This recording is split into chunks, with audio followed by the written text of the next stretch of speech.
Narpati Dharma putra Myantanan Jaya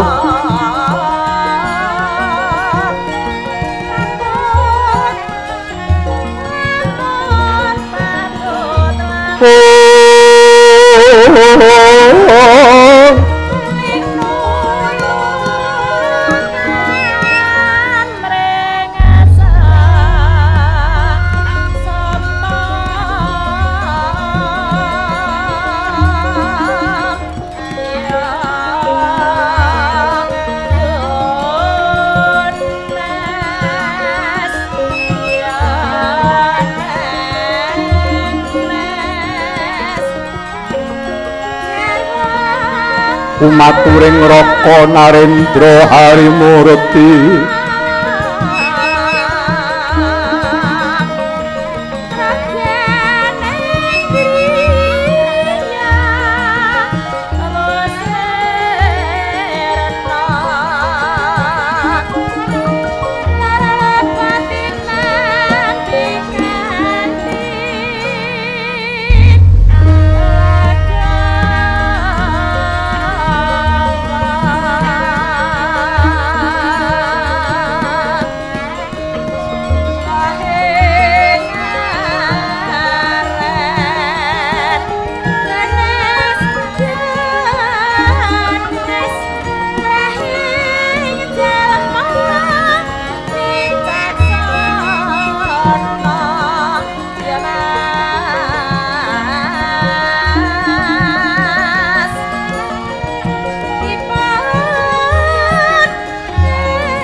arep Data Pitana bebuka purwaning carita. Caritane kang ringgit Purwanira Carma tekse walulang kang cinorek tinatah sinungging rineka janma. Jamanira para wali olah mangolah raing agama-agamaning budi luhur. Kelir ginelar pindhane jagat gumelar gelare awarna putih.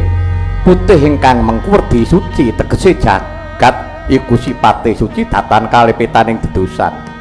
Anane dosa merga saka apa kali manungsa. Blencong minangka pepadang pindhane oboring jagat Surya, Candra lan Kartika.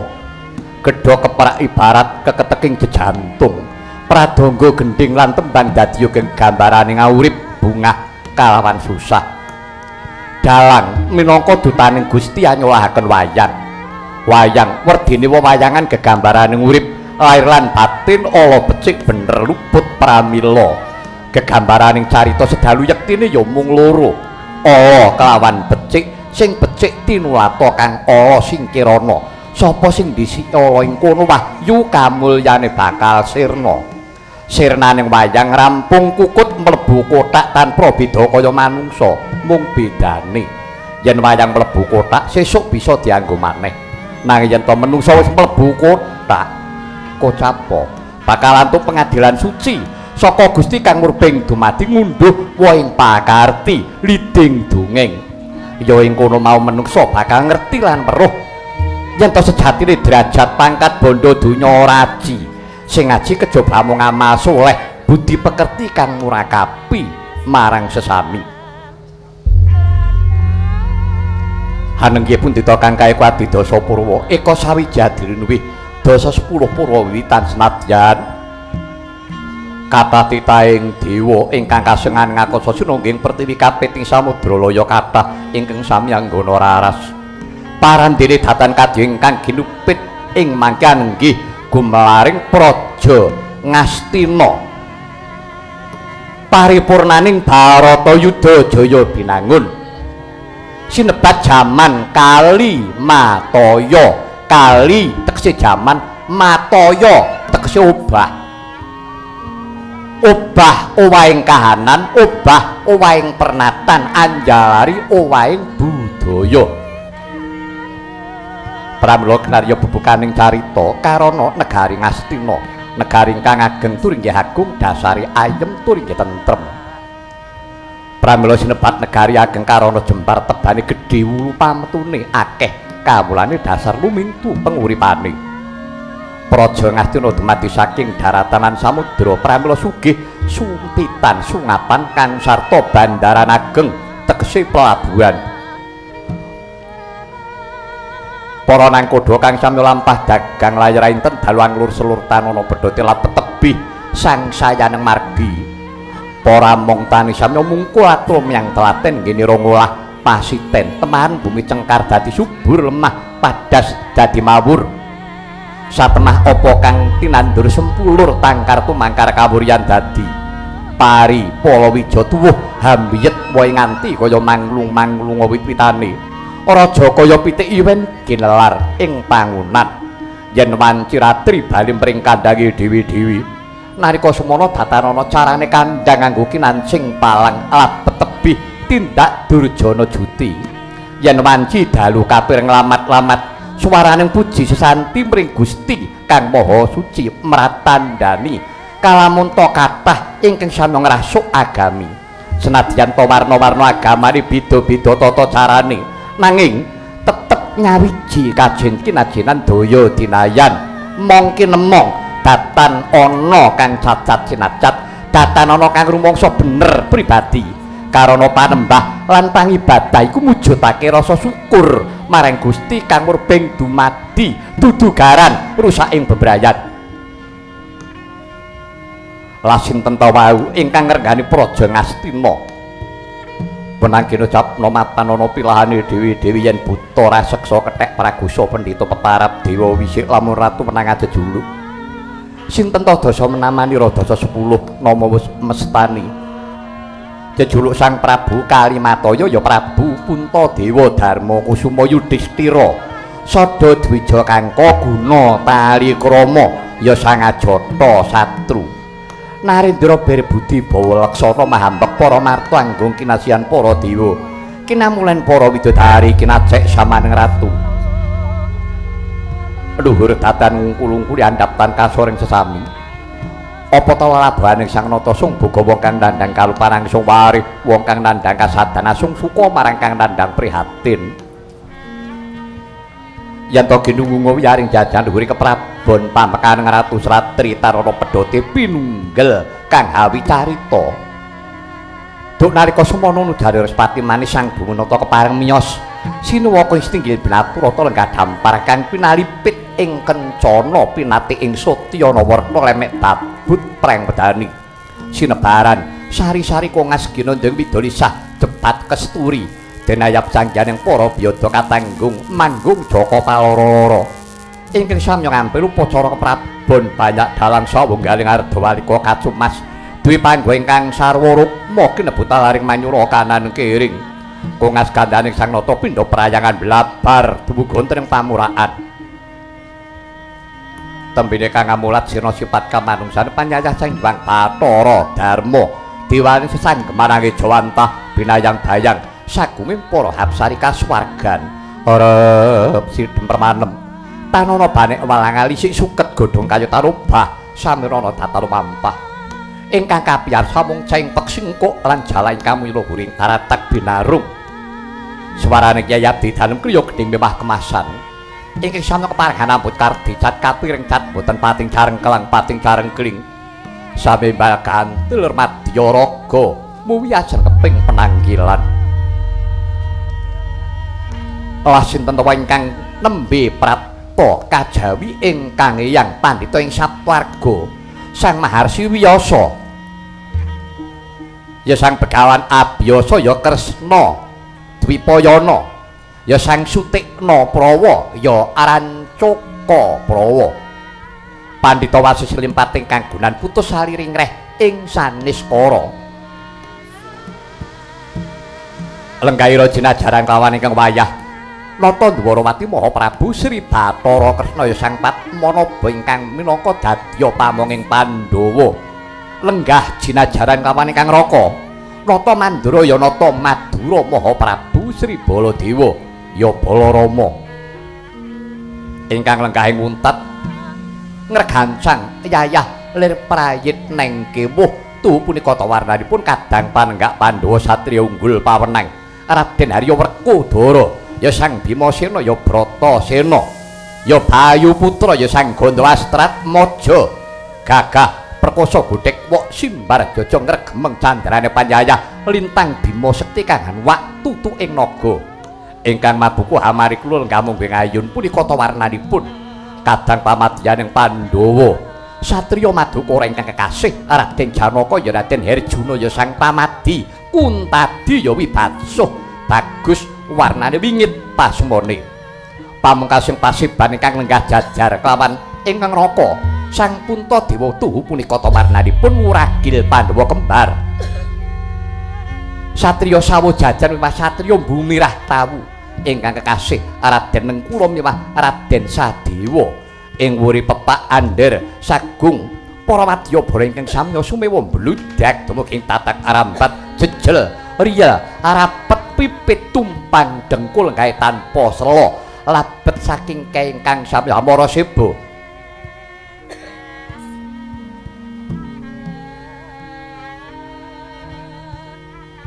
Sukadening Mardaya sinarana teng Ngastina Sang Prabu Puntadewa dupi mulat praptanira ingkang yang Sang Begawan Wiyasa sigra-sigra hingacarana lenggah teka kayata mangkono panglucitaning Wardaya Sang Nata ingkang dereng kawijeng lisan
Lang-lang ramyaning kang sasangka menyeremang renggoruming puri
mangkya darajating praja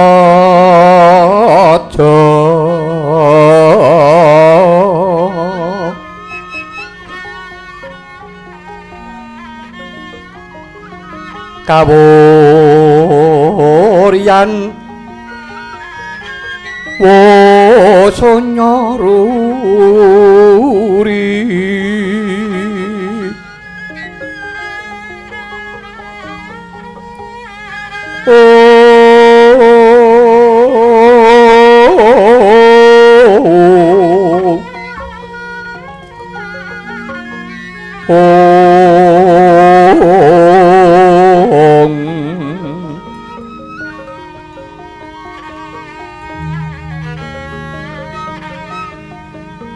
Rurah pangrehing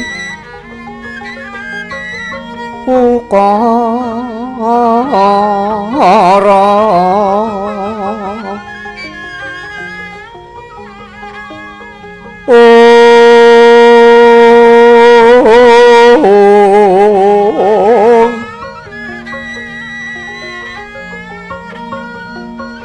karana tanpa paupi atilar silas tuti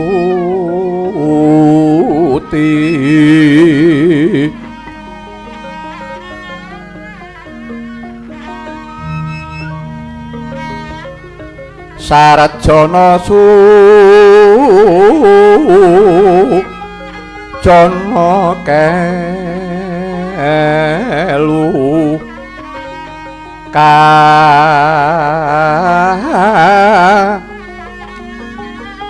lulun kala tidha tidhem tandhaning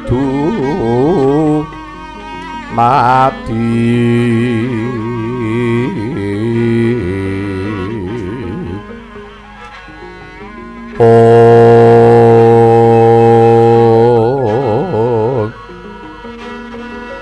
harta yang radening karo panrubeda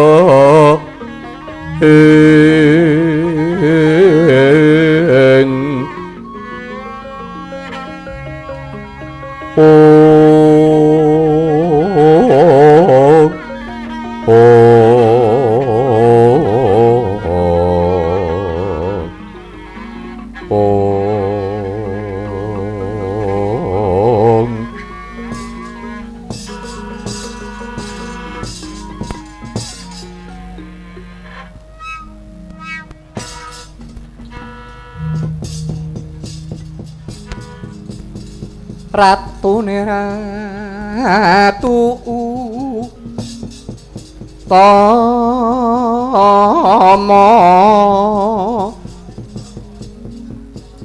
patiye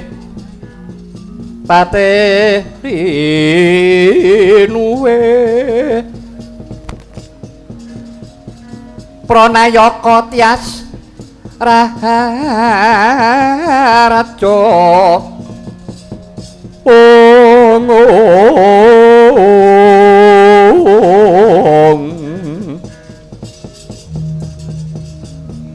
panekare becik parandene tan dadi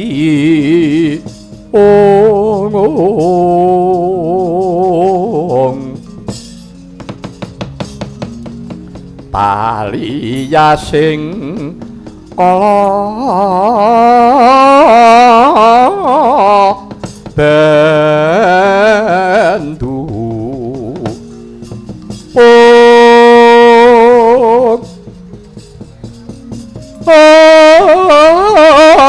malah saya andodra rupeda kang ngribeti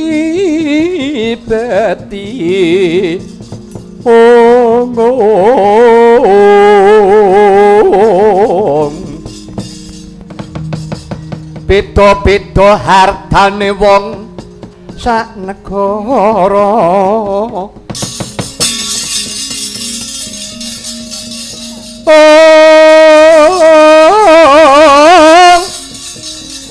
tangi tangis sira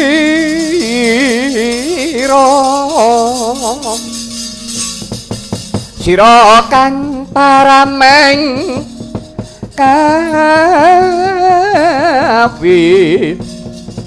kawileting tias duh kita ketaman ing rewirani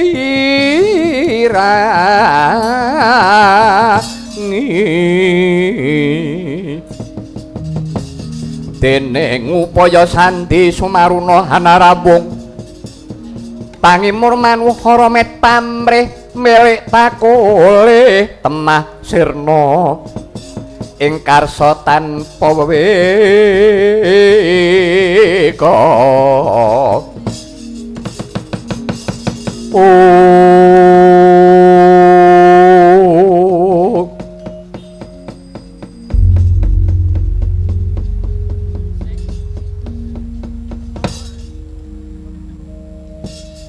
Nuwun dening wetawis dangu sarawuh paduka Kanjeng Hyang Penemban ing sapwarga wonten negari Ngastina wayah paduka ngaturaken pasegahan panakrami mawantu-wantu mugi konjuka sandhaping pepada paduka Kanjeng Hyang Astungkara Sidam sekaring bawana langgeng Putu Prabu Puntadewaya Prembaginira Putu Prabu wis dak tampa karya suka marwataning tiyasing pun kaki ora liwat budyastutinipun kaki ing saptwarga wae tumuli tanpa nana nggir Puntadewa kawula nuwun inggih Kanjeng Hyang Gurawalaning pamundi kula paring pangestu paduka Kanjeng Hyang kula tampi tangan kekalih kula petekaken ing perna jamawah ana rah daging kayuwanan pambayun iya nggir semanten ugi kula Hyang wayah paduka Ndwaramati sarawuh paduka kula ngaturaken pasegahan perbagi panakrami mugi konjuka Hyang Kaki Kresna iya Prembaginira Putu Prabu dak tampa naliwat pudya pangastawaning pun kaki ing ngertawu wae tumuli tanpa nana nggir Wisnu kawula nuwun inggih Hyang Gurawalaning pamundi kula paring pangestu paduka Kanjeng Hyang wiya samawah ana jejimating gesang kula Hyang Kaki Kresna iya semanten ugi kula Hyang sarawuh paduka Kanjeng Hyang wayah paduka ing Mandura ngaturaken sumungkeming pangabekti kula mugi konjuka Kanjeng Hyang wayah Prabu Baladewaya Prembaginira lan pangabektinira wis dak tampa akarya sukarna tiyasing pun kaki ora liwat budyastutinipun kaki tumuli tanpa nana nggir Kakrasana kawula nok niki Gurawalaning pamundi kula pangestu paduka Kanjeng Hyang kula pundi dadosa jejimat paripih Putu Prabu Baladewaya wah biasa kakekku sarawuh praja Ngastina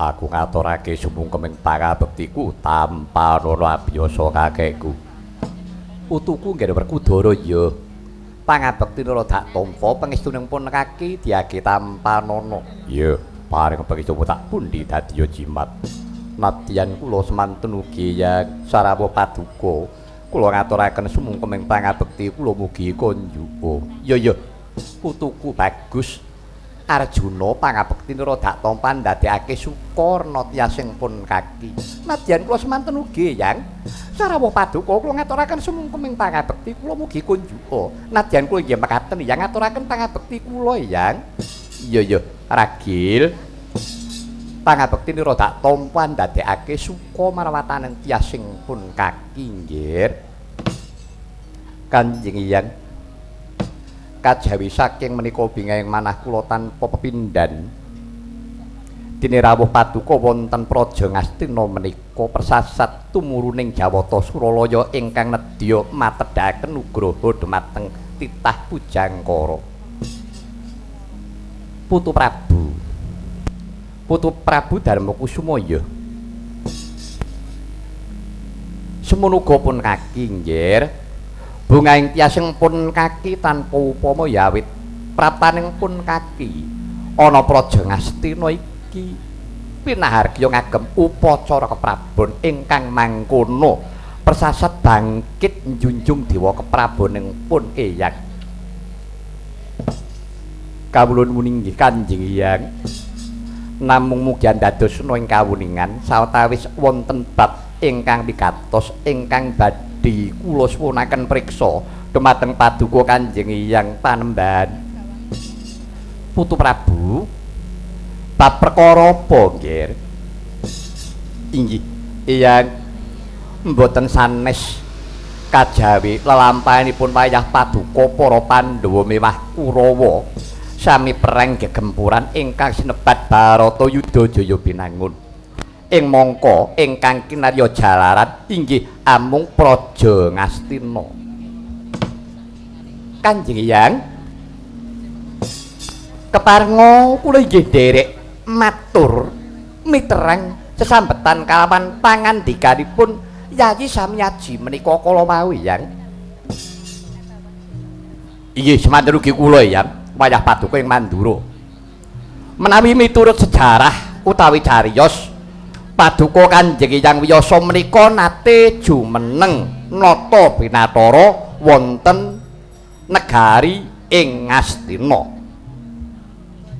ya pancen mengkono nggih kajawi menika Hyang kula nate mireng pangandikanipun swargi Eyang Penembaning Ngetal Kandha Kanjeng Hyang Maharsi Wara Bisma nate ngendika mekaten negara Ngastina kuwi sing duwe ora liya ya aku tegesipun Kanjeng Hyang Bisma Pandhawa Kurawa kuwi mung duwe wewenang tegese mung ngakoni nanging sing duweni wenang sak putuhe kuwi pun kaki Ngetal Kandha mula aja padha dienggo rebutan menika lho Kanjeng Hyang ingkang tetela bebingung manahipun wayah paduka para Pandhawa ingkang menika keparenga paduka Kanjeng Hyang paring dawuh estanipun kados pundi kajawi saking menika Hyang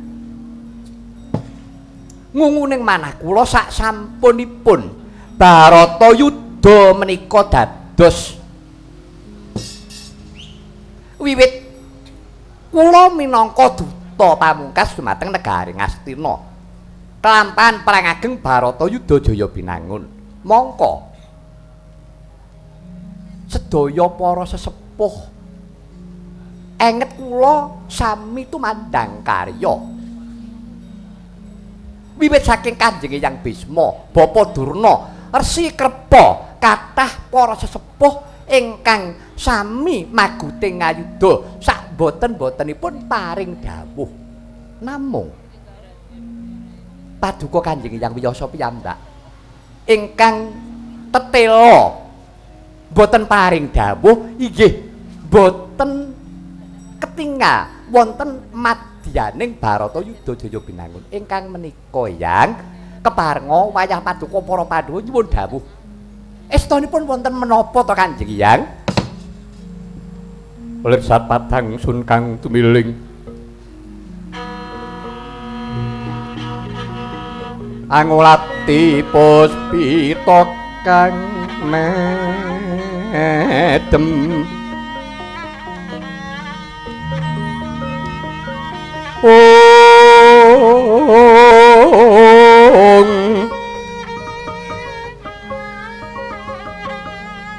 indah ing warni mitring taman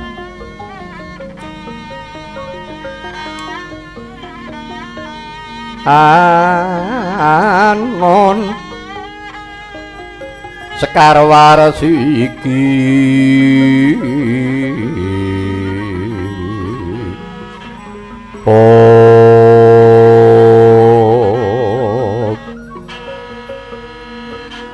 kumenyuting tias boyata jatu krama ing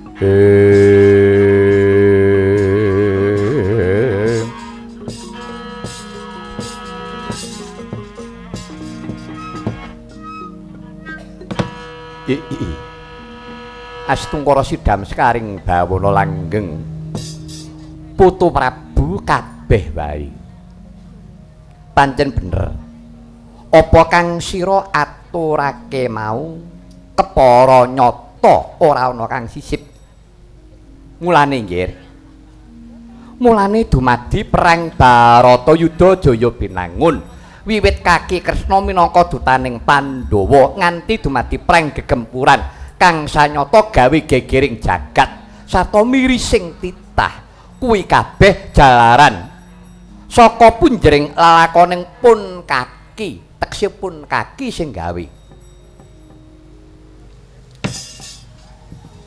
wah abiyasa kakekku piye nggih Werkudara yen mengkono abiyasa kakekku niat bakal nyures tedak turunmu dhewe keneng apa wiyasa kakekku biyen ora elik-elik marang putu-putu kabeh Werkudara mengkene ya nggih ora sak putuwe luputing pun kaki ana tetembungan kridaning ati ora kuwawa bedah kutaning pasti budidayaning menungsa ora bisa lan ora kuwawa ngowahi kodrating kawasa yen putuku kepengin ngerti lara-larae lelakon dumadine perang Baratayuda kuwi mengkene kula Tatkala narpa Kresna tan tulus anyakra ring Arsiwaraja nawi suta kang munggah kekalih rata ong teher tumiyango ingkang sarotama tanwarta magawe puguh neguna sang resi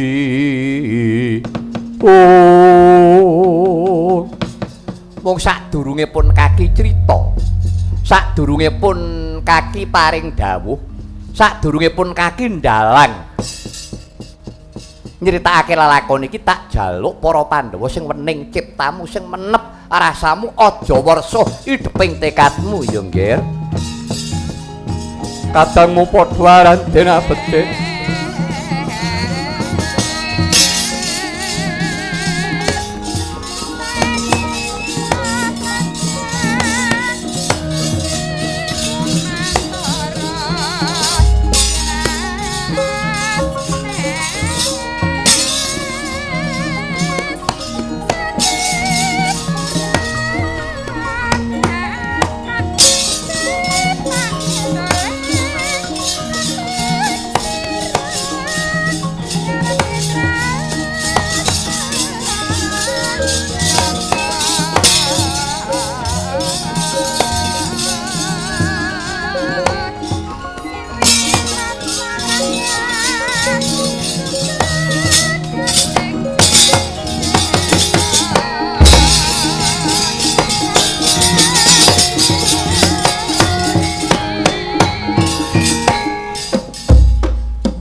Oh,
arum-arum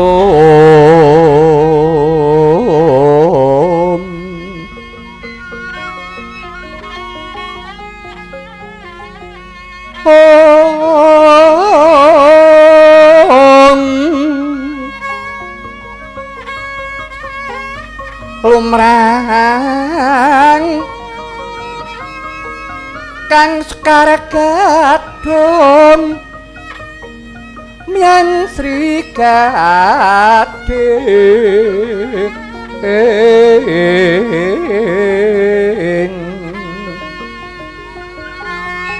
rarangganing Taman Sari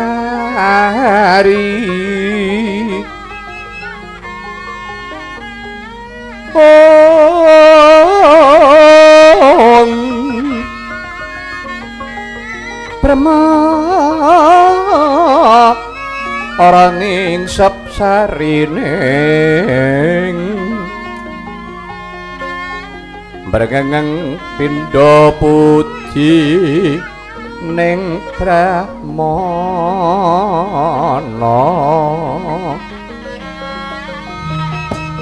mangsa santi jaya jaya nuwun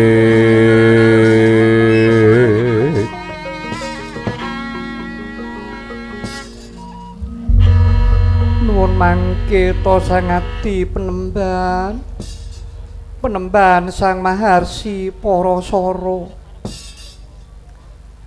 Yayi Dewi Durgandini apa Yayi penemban pingaing manah kula tanpa upami dene anggen kula nandhang sakit badan kula nggondhami sampun saged waluya temah jati dene ingkang angka kalih kula lan paduka sampun pinaringan momongan mijil kakung pun wiyasa inggih Kresna Dipayana kajawi menika kula inggih sampun paduka yasakaken padepokan ing Gajah Waya inggih ing Liman Benawi penemban garwaning pun Kakang Yayi Durgandini iya Yayi nanging sing luwih wigati sira kalamun ngaturake panuwun aja marang pun Kakang nanging kuwi ngaturna panuwun kunjukna marang Gusti Kang Murba Jagat rak ya bener mengkono to Kyai Semar mbregegek sadulita lah rak tenan to Tru apa Kyai Semar iki anggere arep omong mesti syaratane ngono kuwi bingungke anak putu Bingung anak putu piye? Lah kuwi mau bergegek ugek-ugek sak dulita mel-mel. Kuwi tegese apa ta, Tru? Sing ngerti sapa? Lah mulane kuwi ora ya ora ngerti to? Ora. Nah iya gareng blas. Sithik ora ngerti sing dikersake kyaine. Lah mulane kuwi sirku ki ngene lho, Tru. Kyaine iki ra wis dinggo sesepuh, nggo panutan. Ya toh?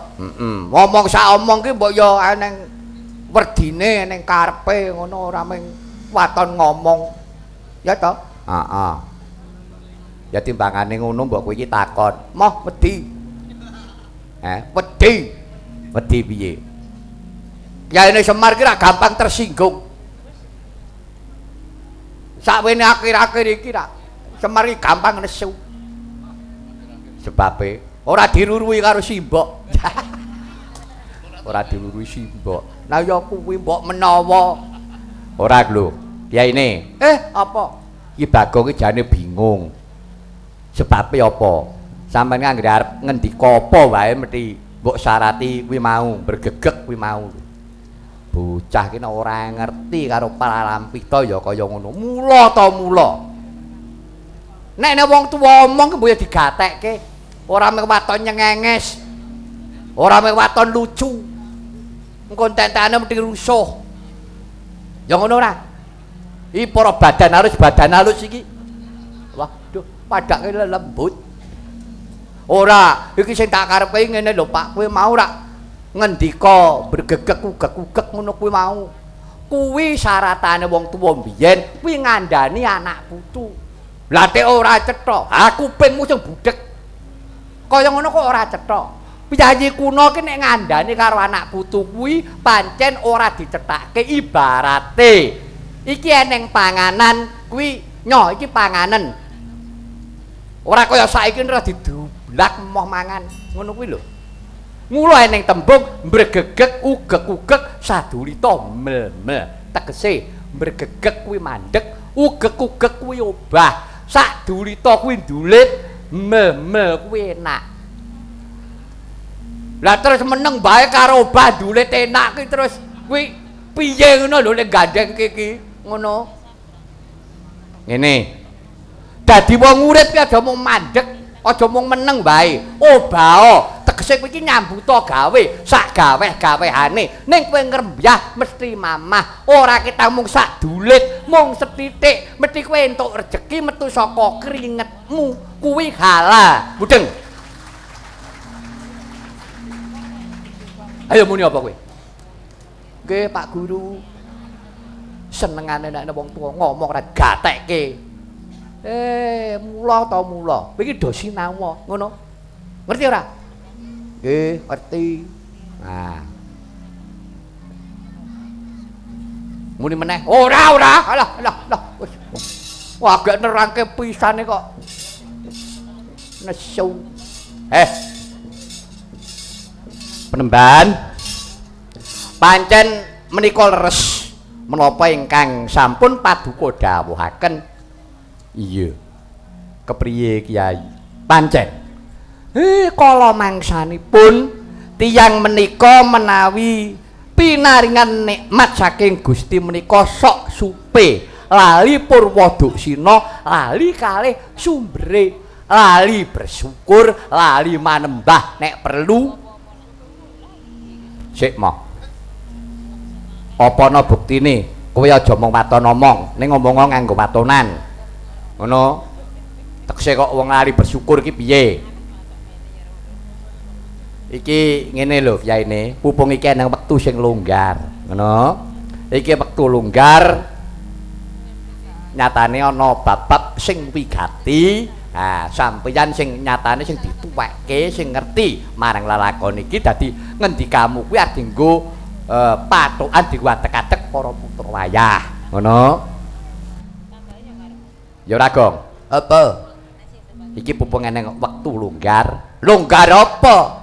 Lho, lah ya teko wektune rak longgar. Ora iso nek ngene iki malah gawat. Lho tek gawat. Ora eneng wektu longgar kok dagelan tok ke sore. Titenono. Wah, anggere ngene iki mburi mesti bentoyong. Ngono.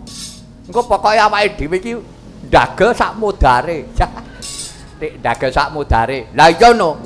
Padatan iki awake dhewe metune rak tengah wengi. Wah, anggere wis guyon rampung mlebu kotak. Heeh. Nek saiki aja seneng-seneng kowe. Tenan, ora iso kowe arep mokal-mokal. Lah iya. Nggih, yaine pripun? Ngene to, Le. Supaya ora ngribeti sangadi penemban lan orang mbribeni lesare bendaramu wiyosa. Penemban, monggo sawetawis panjenengan kula aturi semene. Supados kula nggih mboten pekewet anggen kula badhe nyajari kalih anak-anak kula lan malihipun Kang Putra Ndara Wiyasa supados anggenipun sari nggih anger mboten keberbegen kalih anak-anak kula sami gojek mengkono ya Kyai. Nggih monggo kula aturi semene saking sawetawis sangat dipenemban panjenengan ingkang puspitarum.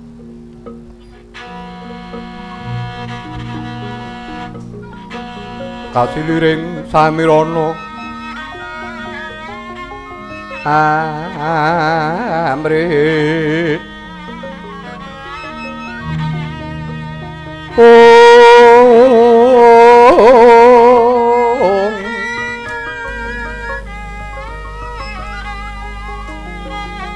Sekar gadung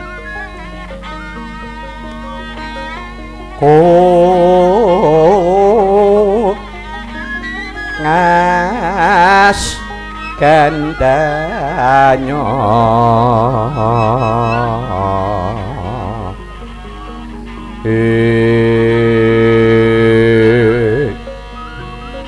maweh araras arananing driya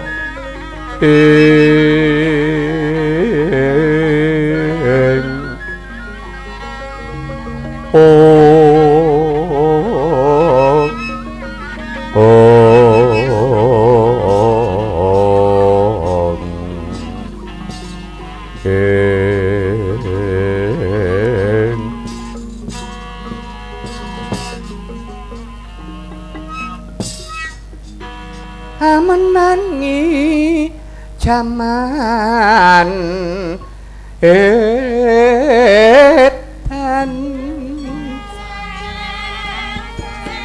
kene Dole.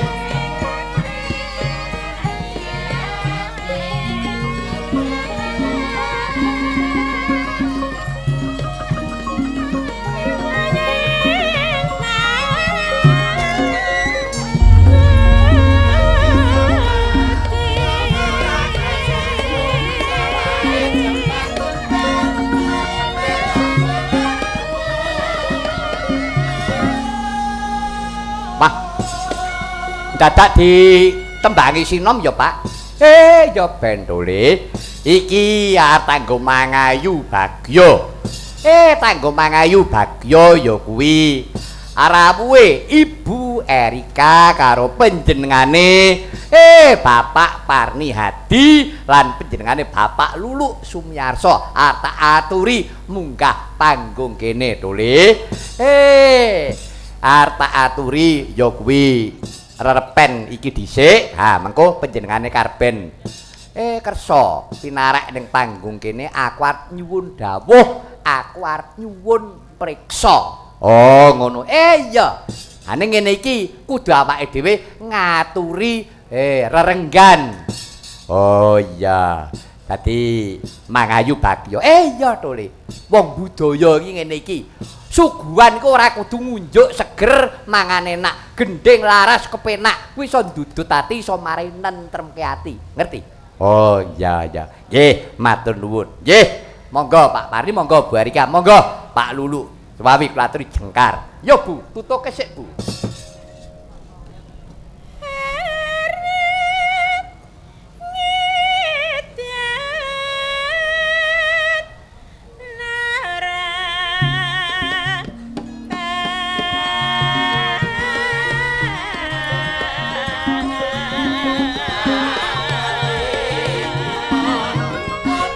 Oh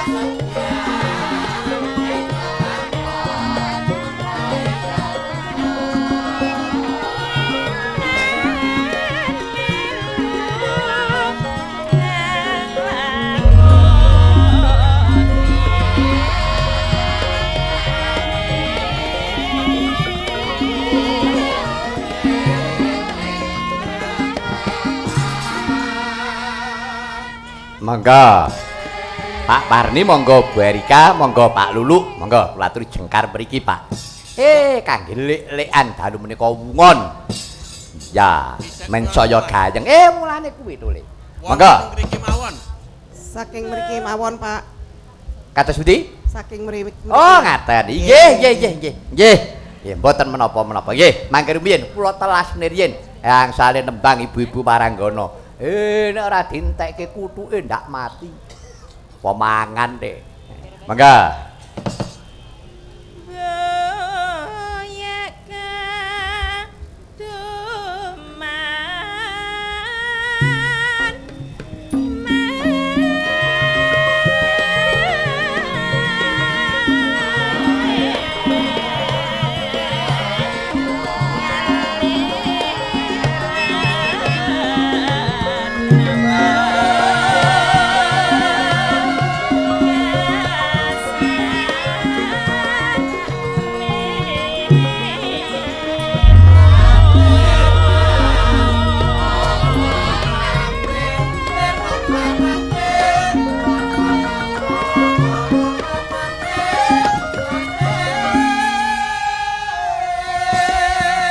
Mangke riyin Ibu Paranggana Mbak Giarti niki wau nggen larikan niki wau Buya Kaduman milik nggih mangke nek upami binjang-binjang dalu napa binjang ben mangke ngaten melih mangke panjenengan cethakaken amargi menapa rumiyin swargi guru kula Kinarta Sabda niku paring dawuh seniman kuwi nek nembang nek a ya a nek o ya o nek u ya u sing cetha ki Buya Kaduman milik cetha nggih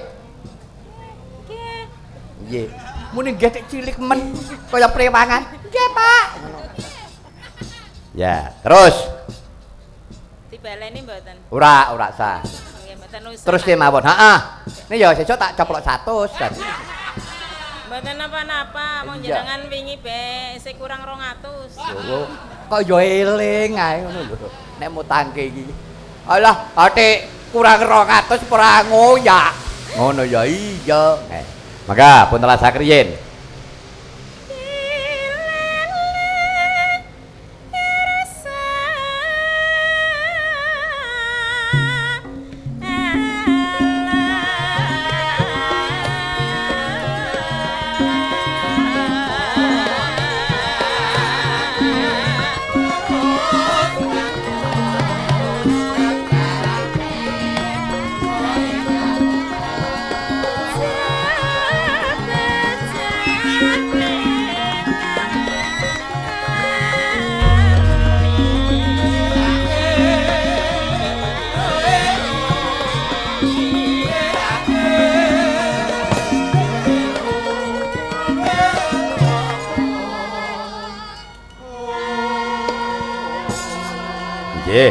larian mburi dhewe Mbak Giarti ya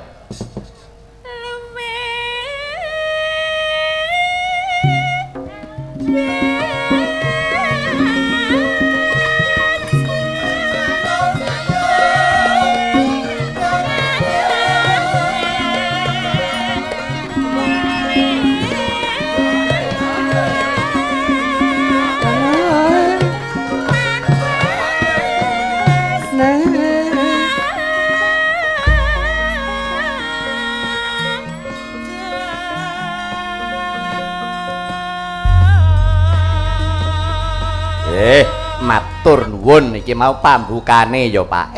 Ya Tole. Ya sadurunge aku nyuwun dawuh karo panjenengan Ibu Erika. Iki ngene lho Mo. Ya. Iki pagelaran ing wengi iki. Iki mujudake ya kuwi rasa syukur ana ngersaning Gusti. Ya kuwi syukurane. Ya kuwi PT Sarana Multigria Finansial. Iki ambal warsa sing kaping 5. Ambal warsa ki apa, Tru? Ambal ki baleni warsa kuwi taun, dadi ulang tahun.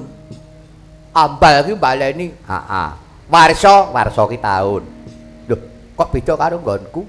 Bedane, nggonku warsa tek wong. Lah kok wong jenenge warsa. Lho, lah iya. nek warsa kuwi taun. Oh, ngono. Heeh. Ambal warsa ya kuwi ulang tahun sing kaping 5. PT Sarana Multigria Finansial lan janjane mono iki syukuran gedung baru. Oh, syukuran gedung baru. Heeh. Wis, ya kuwi gawe gedung anyar. Wis ya. Antuk berkaing Gusti sing murba jagat saisine wis kagungan gedung dhewe nek ora kleru ana jalan Panglima Polim. Nggih, leres nggih Bu nggih? Nggih Pak leres. Nggih, matur sembah nuwun. Nggih, mula dienengake ya kuwi pahargyan wayangan. Ngono, heeh. Ning ya kuwi bola bali. Nah, anggere eneng panjenengane Pak Tomo, Bu Erika, terus karo Pak Menteri Yusuf Azhari, Menteri Perumahan biyen. Heeh. Kuwi nek wayangan lakone iki ora gampang-gampang, Gong. Ngono. Heeh. Setahun kepungkur nang kene, lakone sejatine Durpadi. Ya toh? Heeh. Terus iki ya ngono. Iki kon babarke lakon wiyasa dalang sejati. Banjaran abiyasa wiwit enenge abiyasa nganti tekan banjut. Banjut ki apa? Banjut ki ya mati. Waduh. Matine piye? Ya deloken kok piye to kuwi. Oh, ngono. Ayo no. Oh iya. Ya. Iki dadi jereng cerita. Ora gampang lho, Gong. Mula prasaja wae nganti tak gawe naskah. Iki blaka suta jujur. Sak suwene aku iki dadi dalang suwene wis 50 taun. Wong umurku swidak loro. 12 taun aku wis iso mayang. Lakon Banjaran Abiyasa wiwit enenge Abiyasa ngantek kukutnya agak pisan iki tak lakokke. Jujur iki. Ngono, Belum pernah sama sekali. Urung.